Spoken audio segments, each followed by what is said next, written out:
gars yi le roi des arènes yegg si na de Modou Lo mooy nekk si noonu am la otom di tàkk noonu gars yi mu ngi nii di yegg si fii ci TFM fas yéene def seen dernier face to face diggante ki nga xamante ni mooy Siteu waaw ñu xaar wala ñu dem toppal leen ko nan la Modou Lo di yegg see seen naa Papis ma nga noonu di romb macha allah am na beneen champion buy génn noonu Papis a ngi noonu la ndeysaan ña ngay waxante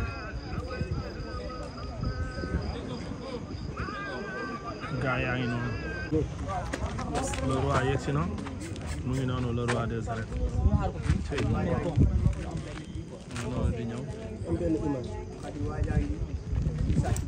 le roi des arènes a ngi ñëw gaa yi ngeen waa ko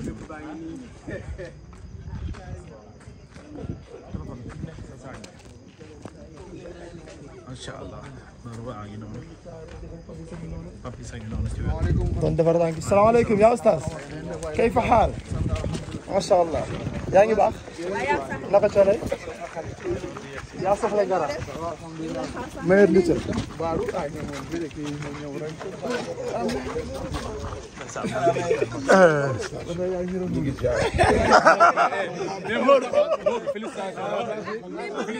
félicitation la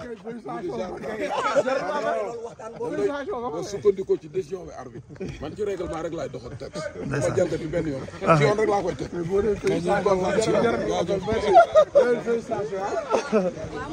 waaw mais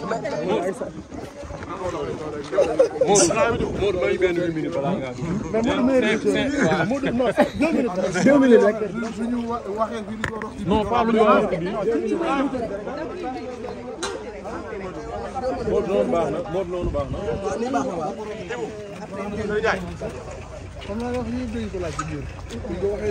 non foofu duñ ko mën a jël may ñu ko fii rek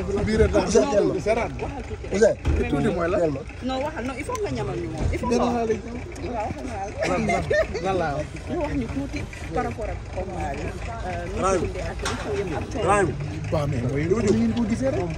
mais xàmmeewul le jour boobu ñëwee woo noonu comme Boy Niang ak Ama noonu laa ñëwee sama adversaire moo defal lu mu war a def mais man ni ma doon ñëwee laa ñëwee xam nga c'est bëre c'est xeex ñu bari nee nañ da ngaa jël bés sax yoo xamante ne waroo ko comme yow wax nga lépp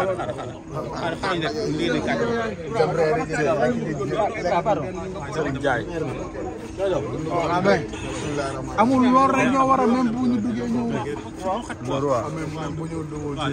ñu duggee yow dañ ñëw ànd fi ñu dimbali ma rek xoolal ñoom bu ñu duggee ba toog ci plateau bi man ñi si des ñëpp mën naa leen dugal teg leen fenn ay calmant incha allah waaw barke alxuraan wallahi du ma fi bàyyi kenn waaw ok waaw ok non xaaral non bàyyi ko xaaral mën naa ñëw jël ñu dem ngeen installé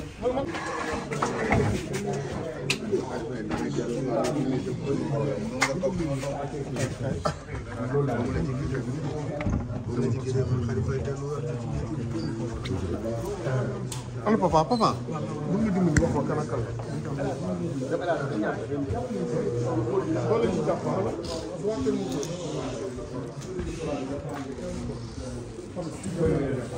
yaakaar naa ne wër bi ci jëmee boobu waxee la ñëw na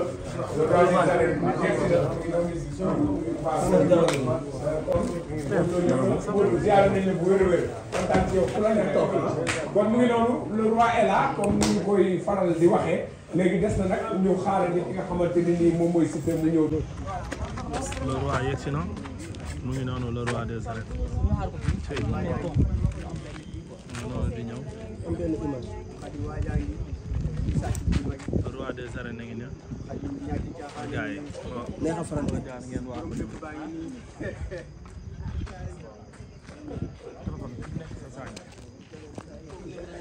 macha allah loolu waa ngi noonu Papis a ngi noonu ci wér. doon defar tànk salaamaaleykum yaa ustaas kayfa xaal macha allah yaa ngi baax naka coono yaa soxla dara. meilleur lutteur.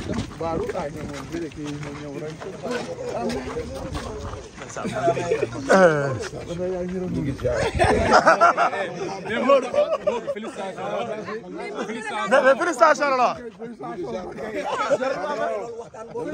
nga sukkandikoo ci décision bi arbitre man ci règlement rek laay doxal teg ma jalgati benn yoon ci yoon rek laa koy teg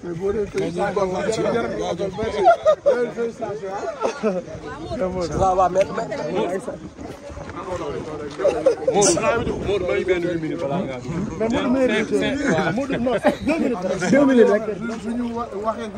non pas lu ñu wax Modou noonu baax na Modou noonu baax na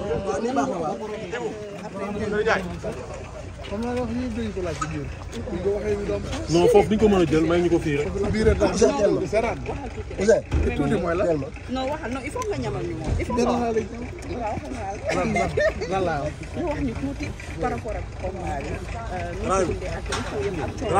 waaw mais mooy li ngeen ko gisee rek. mais xàmmeewuñ la jour boobu. ñëwee woo noonu comme Boy Niang ak Ama. noonu laa ñëwee. sama adversaire moo defal lu war a def mais man ni ma doon ñëwee laa ñëwee. yow daa xam nga. c'est bëre c'est xeex. ñu bëri nee nañ da ngaa jël bés sax yoo xamante ne waroo ko comme yow wax nga lépp. le roi yegg si na mu ngi noonu le roi des arènes mu ngi noonu di ñëw le roi des arènes ngi ñëw gars yi neex a faral di jaar ngeen wax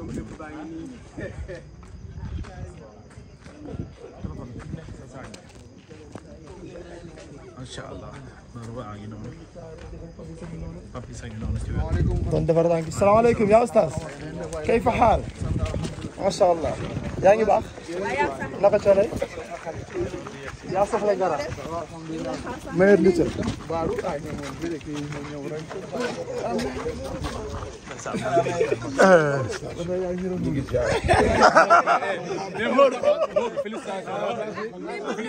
Félicitations la. nga sukkandikoo ci décision bi arbitre man ci règlement rek laay doxal teg ma jalgati benn yoon ci yoon rek laa koy teg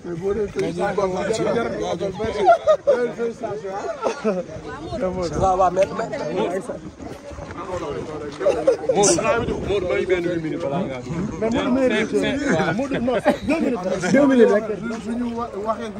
non pas lu ñu wax Modou noonu baax na Modou noonu baax na